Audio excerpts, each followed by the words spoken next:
ndax Seydina Muhammad daa wax sallallahu alayhi wa sallam ne laa yuminu ahadukum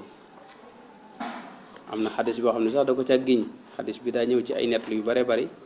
waaye am na foo xam da ko faa giñ wax ne giñ wallahi laa yumin mooy dama giñ ne waa ji amul ngëm maanaam ngëmam matut te itam yàlla nangoogut ngëmam mooy amagoo ngëm yàlla gëmagoo ci gàttal rek gëmagoo yàlla ñu ne ko kooku mooy kan mu ne xatta akuna ahabba ilayhi min walidihi wa waladihi wannaasi ajmain mooy gëmagut yàlla li fee gën a luma ko maanaam mu gën maa bëgg ci boppam maanaam nga gën a bëgg Seydina Muhammad ci sa jëmmi bopp li fee ak go foofu gëmagoo yàlla dëgg-dëgg yëmul ci loolu min walidihi wa waladihi mu gënal la say wayjur gënal la say doom boo amee doom gënal la nit ñépp ak ku mën a doon li fekk ak goo foofu amagoo ngëm yàlla dëgg-dëgg am na feneen foo xam da ko giñ wax ne walladi nafsi bi yadihi laa yuminu ahadukum xatta akuna ahabba ilayhi am na feneen foo xam da wax ne wallahi imaamul xaakim bi mu nett li da wax wallahi laa yuminu am na beneen nett boo xam ne wax ne lan yumina mooy doo ko am mukk lan yumina lan ji foofu loolu lay tekki mooy doo mas a am ngëm li fekk Seydina Muhammad sallallahu alayhi wa sallam gënalu la sa bopp nga gën koo bëgg ci lépp li fekk ak gu foofu sa ngëm matagut dëgg-dëgg ba tax na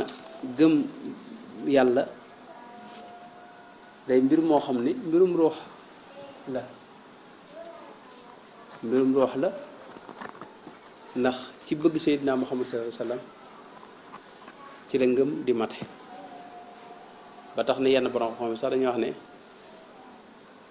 bëgg mooy jokkale sa xol bëgg Seydina Muhammad boo ko bëggee wala nga bëgg Sëñ Tuubaa masalan wala nga bëgg kenn ci nit ñu baax ñi day jokkale sa xol ak xolam bu ko defee nag la ne ci xolam ci ngëm ak leer di sotte ko ci sa xol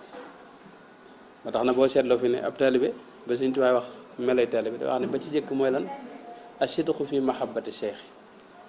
maanaam melo yi nga xam ne mooy wane ne kii taalibe la murid la bu dëggal mooy ñeenti melo yi ba ci njëkk mooy nga bëgg sab sëriñ ab sëriñ boo ko bëggul mënoo jariñ ci moom doo jariñ ci moom ilaa yawmi diin moo tax sart bi jëkk ci ak taalibe mooy bëgg Sëñ Tuubaa mi nga xam ne ñun ñëpp mooy sunu sëriñ bi gën a mag nga xam ne mbooleem ñu dox ci diggante bi ay ñun ñëpp suñu sëriñ bi waaye mu ñoo ñëpp mooy seen sëriñ mooy sëriñ bi gën a mag ci yoonu murid kooku faw murid yëpp bëgg ko bëgg gi nga koy bëgg nag mooy tax moo leen lëkkale sa diggante ak moom loolu mbiri ruux la yoo xam ni du luñ mën a gis luñ gëm la ak lu nit yàlla yi xam mooy bëgg day lëkkale ñaari nit ak ñaari xol ak ñaari ruux boo ko defee nag ak waaju baax ju yàlla bëgg day sabab la ne ca xolam di sottiku ci sa xol mi ngi mel ne jumtukaay yu yees yi dafa am lu ñuy wax Bluetooth yi ñaari téléphone yi connecté wu ñoo mën a jokkalante su ñaari téléphone yi connecté woo da nga mën a jël ab dossier fii jox ko bee téléphone waaye bu connexion boobu amul da nga am dara duñ ko mën a jokkalante duñ mën a jëflante loolu nag mooy dox diggante taalibe bi ak sëriñ bi